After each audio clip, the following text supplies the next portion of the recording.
नमस्कार, मैं doctor Pallavi Agarwal, infertility specialist and laparoscopic surgeon Bhopal से। आज मैं बात कर रही हूँ, अगर शुक्राणु काउंट 0 है तो अपनी संतान कैसे प्राप्त करें।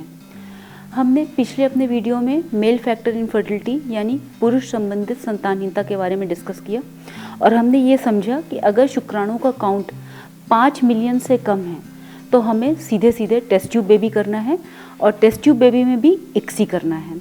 आजकल वैसे 99% सेंटर ICSI ही करते हैं, लेकिन अगर शुक्राणु पानी में नहीं है तब क्या करना है।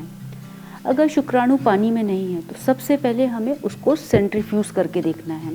सेंट्रीफ्यूज यानी मशीन में बहुत तेज़ी से चलाकर देखना है और नीचे एक जमा हुआ पोर्शन बनेगा, उसको हम जांच करके देखेंगे। उस जमे हुए पोर्शन में हो सकता है कि हमें शुक्राणु दिखाई दे जाएं। इसको हम बोलते हैं क्रिप्टोजूस्पर्मिया। और इसका इम्पॉर्टेंस ये है कि अगर क्रिप्टोजूस्पर्मिया दिखाई दे रहा है तो फिर हम इन शुक्राणुओं को टेस्ट ट्यूब बेबी के दौरान इस्तेमाल कर सकते हैं।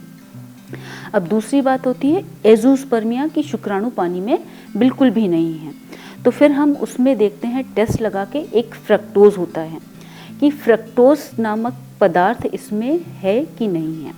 अगर फ्रक्टोज प्रेजेंट है तो इसको हम बोलते हैं नॉन ऑब्स्ट्रक्टिव एजूस्पर्मिया, यानी कि नलियों में कहीं बंद नहीं है शुक्राणु जिसकी वजह से आ नहीं पा रहे हों। और दूसरा, अगर फ्रक्टोज एब्सेंट है, फ्रक्टोज नहीं है, तो इसको हम बोलते हैं ऑब्स्ट्रक्टिव एजूस्पर्मिया। ऑब्स्ट्रक्टिव एजूस्पर्मिया है तो फिर पहले के ज़माने में कुछ ऑपरेशंस होते थे जो बहुत ज़्यादा सक्सेसफुल नहीं होते थे।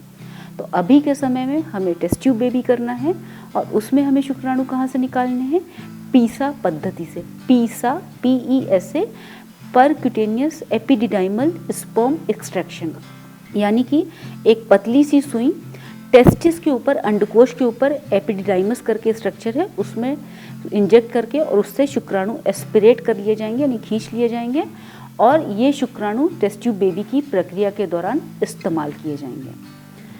अब अगर नॉन ऑब्स्ट्रक्टिव एजूस्पर्मिया है यानी कि ऑब्स्ट्रक्शन नहीं है, इसके बावजूद भी ऐसा हो सकता है कि अंडकोश में कहीं कुछ शुक्राणु बन रहे हों और वो पानी में नहीं आ रहे हों। तो जब भी अगर ऐसा होता है तो हम TESE यानी टेस्टिस से स्पर्म निकालने की पद्धति में आगे बढ़ते हैं।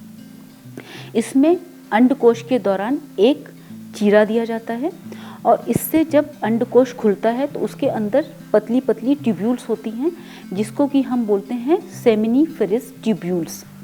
इन सारी नलियों या सेमिनिफेरस ट्यूब्यूल्स में स्पर्म नहीं होते।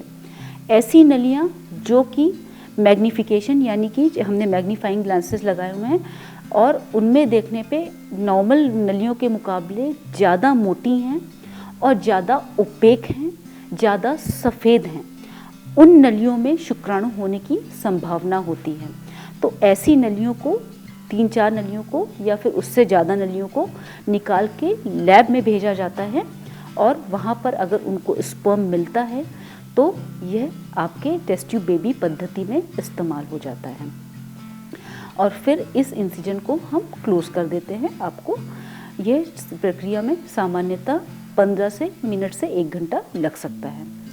तो ये तो बात हुई हमारी प्रक्रिया के बारे में, लेकिन जब भी हम TESE करते हैं ऐसा नहीं है कि आपको 100% गारंटी है कि शुक्राणु मिल जाएंगे। TESE में स्पर्म मिलने की संभावना 60 से 65% ही होती है और अनफॉर्चुनेटली ऐसा कोई टेस्ट नहीं है जिसके माध्यम से हम पहले से बता सकें कि आपको शुक्राणु मिलेंगे कि नहीं मिलेंगे।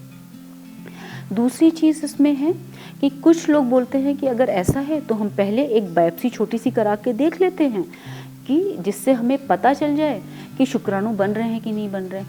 या फिर पहले के ज़माने में टीसा करके एक पद्धति होती थी जिसमें सिर्फ सुई अंडकोश में डालते थे, तो उससे हम शुक्राणु जो है ले लेते हैं, उसको हम पता लगा लेते हैं कि शुक्राणु बन रहे हैं कि नहीं बन रहे हैं। तो जो शुक्राणु बनने की प्रक्रिया है वो पूरी टेस्टिस में सामान्य रूप से नहीं है। कुछ जगहों पर बन रहे होते हैं, कुछ जगहों पर नहीं बन रहे होते हैं। तो यह संभव है कि आपने बायोप्सी कराई अपनी, उसमें शुक्राणु नील आए, लेकिन टीसा पद्धति के दौरान जो हमने माइक्रो टीसी किया तो हो सकता है, क्योंकि मैग्नीफिकेशन में कर रहे हैं तो हो सकता है मिल जाए।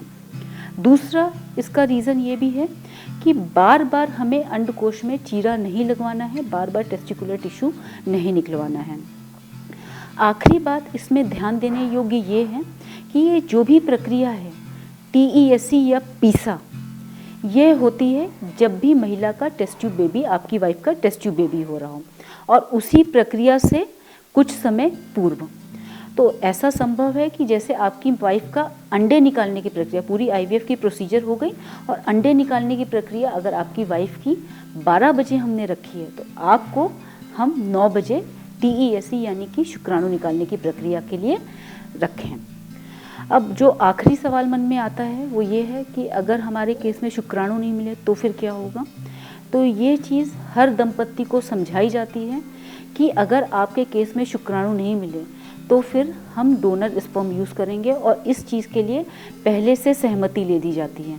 ये सहमति पहले से ली जाती है कि अगर आपको शुक्राणु नहीं मिले तो या तो डोनर स्पर्म यूज़ होगा या फिर ये आपके जो है oocyte, अगर आप सहमति देते हैं, अंडे फ्रीज़ किए जाएंगे या फिर फेंके जाएंगे। तो ये मेरी सारी जानकारी TESE से रिलेटेड। इससे संबंधित आपको कुछ भी पूछना हो तो YouTube के माध्यम से मेरे से जुड़ें। धन्यवाद।